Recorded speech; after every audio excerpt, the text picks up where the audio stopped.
Hello to all the high school students out there. Hey, I just want to share some life and leadership lessons with you that if you listen to these tips I'm going to share, it is just going to make your life so much more successful. My name is John Gronski, glad to be with you in this Zoom video conference. And I just want to recognize that you high school students, along with all Americans, going through a very difficult time right now with this coronavirus crisis. I mean, there's no doubt people are anxious about their health, about their economic well-being, just about their lifestyle in general. So, and just want to say to our high school students that thoughts are with you, and we're all in this together, and we're going to get through this. And I could guarantee you, really, that we're going to come out of this coronavirus crisis really better and stronger than ever. But again, like I said, I want to share some life and leadership lessons with you that I know is really going to help you have a more successful life. So take some notes, listen up. Again, John Gronski. I am a leadership consultant, public speaker, author of the book, The Ride of Our Lives, Lessons on Life, Leadership, and Love. A little bit about my background. Graduated from college in 1978, joined the Army. I served in the Army on active duty and in the Pennsylvania National Guard for just over 40 years. I retired last year in 2019 as a major general. And since a portion of my time was not only on active duty, but also in the National Guard, I also had a civilian career. So I worked in a family business in northeastern Pennsylvania. It was a service and retail business. And then after that, I worked as a management consultant with a consulting firm in the Philadelphia area, where we did consulting for many Fortune 100 companies throughout the United States. I want to talk to you about two different defining periods in my life and share some lessons with you from those defining periods. First period occurred in 1983. It was a bicycle trip I took across the United States. Started in Washington State and bicycled to northeastern Pennsylvania. And I conducted this amazing adventure with my wife, Bertie, and our 15-month-old son, Stephen. It was a fantastic journey. Definitely unique doing a trip like this on bicycles with a 15-month-old. We spent 3 months on the road. We traveled over 4,000 miles. So you could imagine that we had many rewards as we went on this journey, and also many challenges. I mean, the challenges of the terrain, the Cascade Mountains in Oregon, the Rocky Mountains that we crossed, Ozark Mountains in Missouri, the Appalachian Mountains as we made our way up toward Pennsylvania. Significant heat that we hit in southern Colorado and near the city of Pueblo. We hit about 110-degree heat, headwinds and crosswinds in Kansas. So very challenging physically and also challenging emotionally too, as we traveled with our family together. Want to share an interesting story that occurred in June 1983 as we were cycling across the state of Oregon. We're cycling across the Cascade Mountains, and we were cycling up to a summit. It was known as the Ochoco Divide. 4,700 feet was the elevation, so it was a very tough climb to get to the top of that summit. When we got to the top, there was snow on the ground, and then we began a 7-mile descent down into a valley. It began to rain. We had to put our red rain jackets on. We continued down the 7-mile descent. It was exhilarating, really an adrenaline rush to go down a 7-mile descent like that. And when we're just about to the bottom of that descent, and we could see the road starting to level off in front of us, and we saw a pickup truck coming in the opposite direction. Now, I will tell you, this was a rural road, very sparsely populated part of the state. We hadn't seen a vehicle on that road for at least 40 minutes or so, but this pickup truck was coming toward us, and And the guy in the pickup truck rolls down his window, starts waving his arm out the window, trying to get me to stop. But because of the speed I was going at, the weight I had on my bicycle, I couldn't quite stop. So I kept on going about another 500 feet or so until I got to the level part of the road.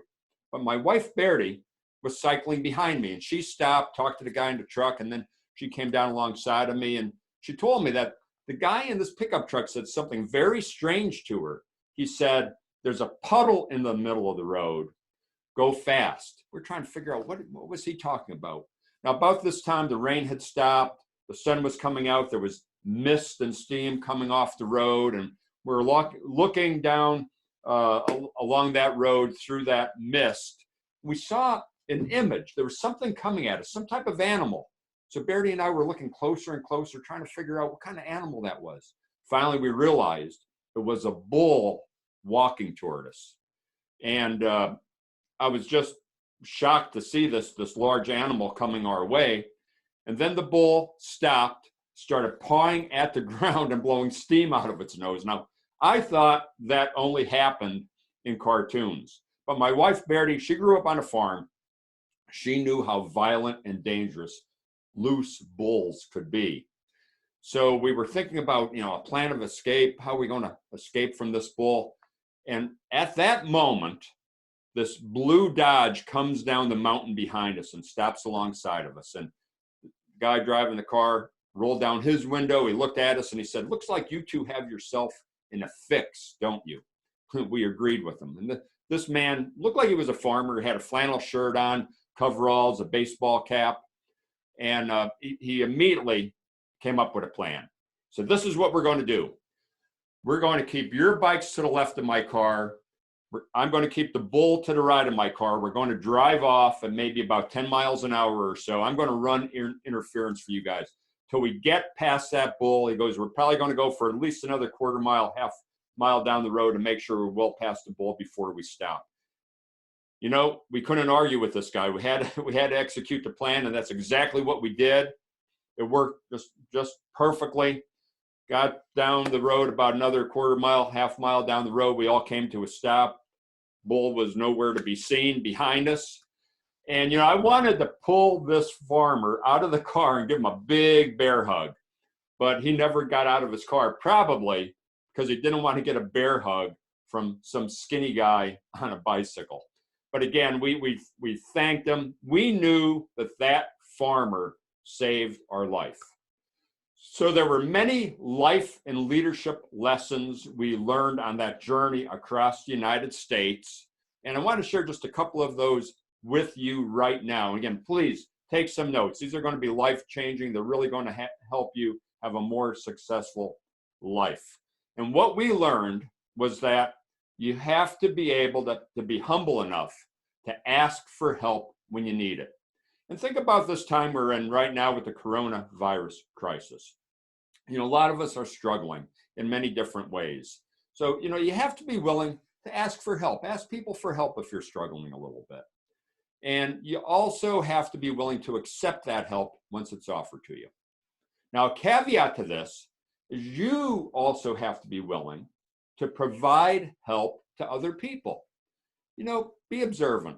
You can tell when other people are struggling. So reach out to them, either by social media or by telephone, in this age of the social distancing.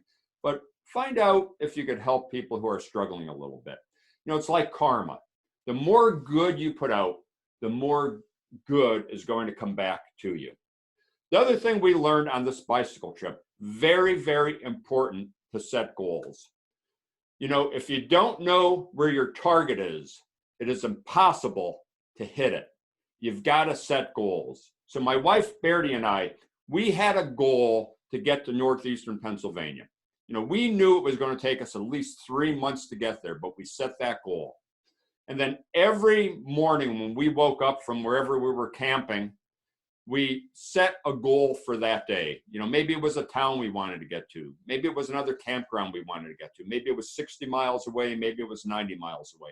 But we set those small intermediate goals every day along our way until we achieved our eventual goal of reaching northeastern Pennsylvania, and our trip was a success. There's another defining period in my life I want to talk to you about, and you have to fast forward about 15 years to 2005.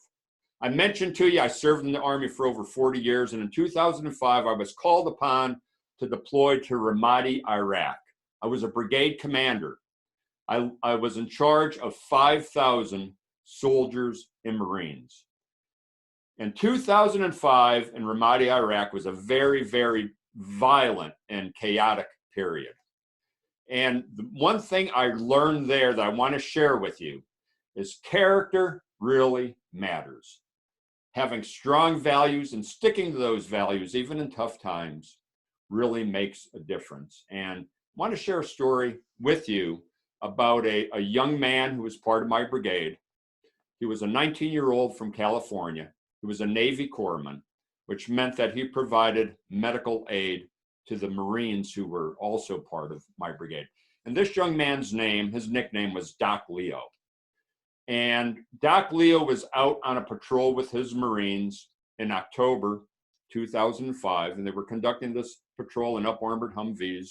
Up-armored Humvees are wheeled armored combat vehicles.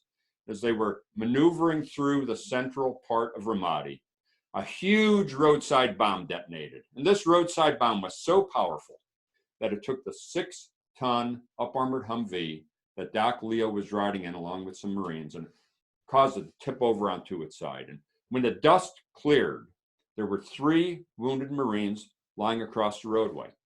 And Doc Leo lay there also, but his right leg was trapped underneath the back portion of that tipped over up-armored Humvee.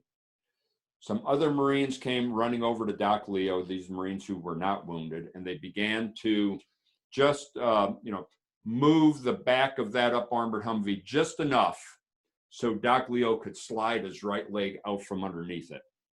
And Doc Leo had a very severe wound. He had to place his own tourniquet on his leg. And then rather than focusing on his own severe wound, Doc Leo began to crawl across the road because he wasn't able to walk. He began to crawl across the road to render medical assistance to those 3 wounded Marines. And when a ground casualty evacuation vehicle arrived on the scene, those 3 wounded Marines were loaded into the vehicle. Doc Leo was loaded into the vehicle. He began to continue to work on those Marines, continued to provide them medical aid. He refused morphine, even though he was in great pain, so he could keep his head clear, so he could continue to provide medical aid to those wounded Marines. When he got back to the medical treatment facility at our forward operating base in Ramadi, his right leg had to be amputated. And I had the opportunity to talk with Doc Leo for just a few minutes before he was evacuated from our forward operating base, eventually to Germany and then the United States. I was amazed at his attitude. Doc Leo's main concern as a young 19-year-old man wasn't for the fact he just had his right leg amputated. His main concern was if he could stay in the Navy so he could continue to serve with those Marines who he loved so much. So Doc Leo exemplified the values, the Navy values of honor, courage, and commitment. Perfect example of a person being in a very tough situation, but still remaining true to their values. So character matters. You've got to adhere to your core values, even in very, very tough times. The other thing I learned about serving in Ramadi for a year in this very, very violent environment is that resiliency is extremely important if you're going to lead or whatever your position within an organization is. And I like to explain resiliency in 3 different ways. First of all, you have to have positive energy. You have to be optimistic. There's some people that generate energy, and those are usually people you want to be around. And then there's other folks who always kind of have a negative attitude, and they kind of sap energy out of the room. And I call those people energy sponges. Those are generally people that other people don't want to hang around with too much. So you've got to have positive energy. You've got to be optimistic. Second part of resiliency is fitness.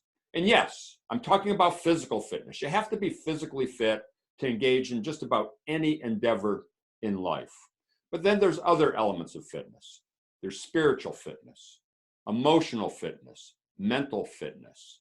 And as you work to strengthen all these elements of fitness, that helps you become a more well-rounded person. It helps you to become more resilient. And then the third part of resiliency is the ability to overcome adversity. That's being persistent. That's showing some drive. That's showing some grit. Even when you have a setback, even when you're in a difficult situation, that means never quitting and keep driving on. And I think we could all relate to that now with the coronavirus crisis. Yes, many of us have faced setbacks, but we have to be positive. We got to find a way to keep moving forward. Couple of other life lessons I want to provide to you. And again, this is just based on my life experience after being in the Army for over 40 years, after working in the civilian sector. One of those lessons for you high school students is it's extremely important. You have to be able to keep your options open because there's going to be many opportunities coming up in your lives. Now, when I say keep your options open, the way to do that is really studying hard in school, ensuring that you get good grades in all of your subjects. You know, you might be taking a course right now that you think, you know, I'm not going to use that later on in my life with the career I have in mind. But you never know what type of circuitous route your life is going to take you. And it may turn out that you need knowledge in that subject someday. And then again, as you start to move from high school into other chapters of your life, other phases of your life, you know, there's going to be people, whether it be a university, whether it be the military, whether it be the civilian workforce, whether it be a technical school, that are going to be looking at your grades. The higher your grades are, the better your grades are, the more options you're going to have available to you. Extracurricular activities are also very important for you to participate in. It could be sports, it could be the band, it could be music, it could be the drama club, it could be, you know, being in a play. It doesn't really matter. But you've got to find some extracurricular activities to get engaged in. Because again, you learn from those activities. And it does provide you more knowledge, and it does open up more options for you. Also, think about volunteering in the community. It's a great way to build relationships, a great way to network. And then, of course, if you have the opportunity and you have the time, a part-time job after school, a part-time job during the summer, again, helps you develop a better network, creates relationships with other people, and just teaches you so many things. Last thing I wanted to provide to you in terms of a tip for being successful, really going to change your life, is you really have to have the maturity to hang out with the right people. You know, there's a saying, if you want to fly with the eagles, don't hang out with the turkeys. This means hanging out with people who have good character, have good values, you know, do well in school, do well with other activities. When you hang out with people that are a little bit better than you, it's going to make you stronger. You know, one of my favorite Bible verses is Proverbs 27:17. And it reads, as iron sharpens iron, so one person sharpens another. And that to me speaks to, hey, you know, people working together make each other stronger. So you've got to find the right people that are just a little bit stronger than you, so you stretch and you become just that much more strong. So those are some tips for you. Hope you took some notes. I guarantee you, if you follow these very simple tips, it's going to make your life much better. You're going to be much more successful. Thank you for listening. Have a great day.